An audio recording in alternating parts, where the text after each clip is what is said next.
Goeiedag, ek groet jou in die kosbare naam van Jesus Christus. Het jy al ooit lus gevoel om net op te gee? Miskien was dit omdat jy nie antwoorde gehad het vir 'n sekere probleem nie. En hoe harder jy probeer het om dinge te maak werk, hoe erger het dit geword.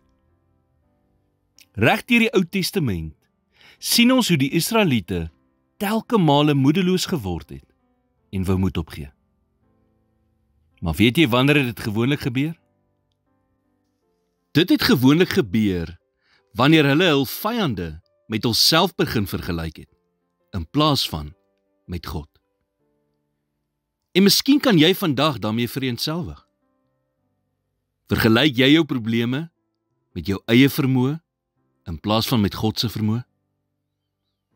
Weet jy hoe groot God is in jou oë? Kyk hoe groot die probleme is wat jou werklik moedeloos maak.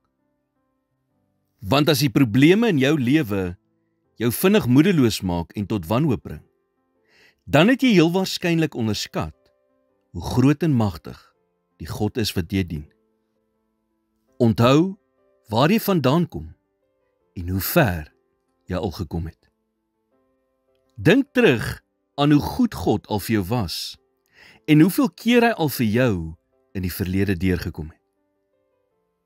As God jou tot hier gebring het, hoekom sal hy jou nou los?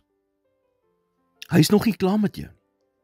Daarom bemoedig die woord ons in Galasiërs 6 vers 9, en laat ons nie moeg word om goed te doen nie, want op die regte tyd sal ons maai, as ons nie verslap nie. Ek en jy kan nie iets dwing om te gebeur, buite die seisoen wat dit in moet gebeur. Maar wat ons kan doen, is om getrou te bly in die wag. Jy is dalk nie vandag waar jy graag wil wees nie, maar ek is seker, jy is ook nie waar jy was nie. God is getrou, vertrou hom, dat hy elke belofte wat hy jou gegee het, in vervulling sal bring. Here, help my om U te vertrou met my toekoms. En wanneer ek oorweldig word deur probleme, herinner my aan hoe groot U is en hoe U my nog elke keer deurgedra het. In Jesus naam bid ek dit. Amen.